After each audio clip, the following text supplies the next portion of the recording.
All right, welcome. Today, we are going to get a handle on something that can turn, total chaos into a huge success. We're talking about project management, that thing that can take a stressed out team and make them an absolute powerhouse. Let's pull back the curtain and figure this thing out. So just think about it for a second.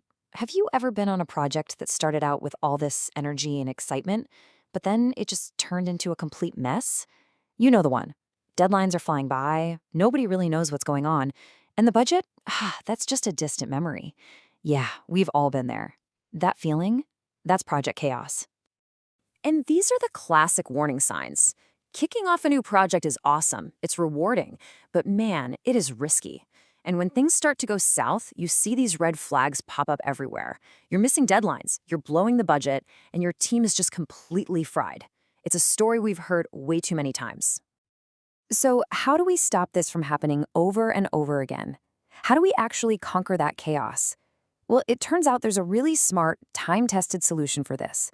A framework for success. And yep, that framework is project management. When you boil it all down, this is what it's all about. Project management isn't about creating a bunch of red tape or drowning in paperwork, not at all. It's a discipline that's really designed to give you and your team a clear roadmap. It gives you the structure you need to be more predictable, to solve problems faster, and, let's be honest, to actually get things done right. But here's where it gets interesting. You see, project management is definitely a science. It's got frameworks and processes that we're going to get into, but it's also an art. Every single project is different, and no rulebook can predict every little twist and turn. And that's where things like intuition and being flexible become so important. Okay, so if project management is our framework, how does it actually work in the real world? Well, it's all built around a 5-stage life cycle that, believe it or not, pretty much every single project follows. This right here is the roadmap. The industry has this standard guide. They call it the PMBOK, which stands for Project Management Body of Knowledge, and it breaks it all down into these 5 stages. First, you've got initiating, which is all about figuring out the why. Then you plan the what and the how. Executing is, when the team actually does the work, all while you're monitoring to make sure everything's on track. And finally, closing, where you wrap everything up with a nice little bow. Now, this is a really important point. It's super tempting to look at those 5 stages like a simple checklist. 1, then 2, then 3. But reality is way more dynamic.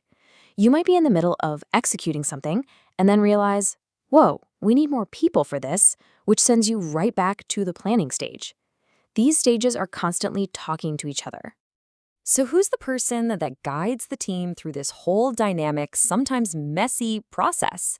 Well, that brings us to the most important person in this whole equation, the project manager. I absolutely love this quote because it just perfectly nails the two sides of a great project manager. On one hand, they have to see the big picture, the overall health of the project or the patient. But at the same time, they're in the trenches, making those split-second decisions to keep the whole thing alive and moving forward. They have to be a strategist and a firefighter. And that means they have to wear a lot of different hats. They're planning out all the work, they're organizing and motivating the team, they're watching the clock and the budget, and they're sniffing out potential risks before they become disasters. When it comes down to it, they're the one person who's ultimately responsible for whether the project succeeds or fails. No pressure, right? Now, you're probably going to hear a few titles that sound kind of similar, so let's clear this up real quick. Just think of it like a pyramid. At the very top, you have a program manager who's looking after a whole bunch of projects at once. Then you have the project manager, who we've been talking about, running one specific project. And often, you'll have a project coordinator who's helping the PM out, handling all the crucial details in communication. All right, so we got the framework, we got the roles. Now for the good stuff, the practical part. You've probably heard of these super complicated methodologies, right? Like Prince2 or Six Sigma. So how in the world do you pick the right one? Well, what I'm about to tell you might actually surprise you. Yep, you heard me right. For a lot of us, especially if you're in a smaller business, trying to force your team into one of these super rigid methodologies is just a great way to waste a ton of time and energy. The truth is, most of those big frameworks were built for gigantic, multi-year projects, not for the kind of work that most of us are doing every day. So instead of getting all bogged down in theory, just start simple. Learn a couple of key ideas. Like the theory of constraints. That's just a fancy way of saying, find your biggest bottleneck. Get familiar with a Gantt chart. It's basically just a timeline that shows who's doing what and when. Try out a simple process like Kanban, which is really just a board with a to-do, doing, and done column.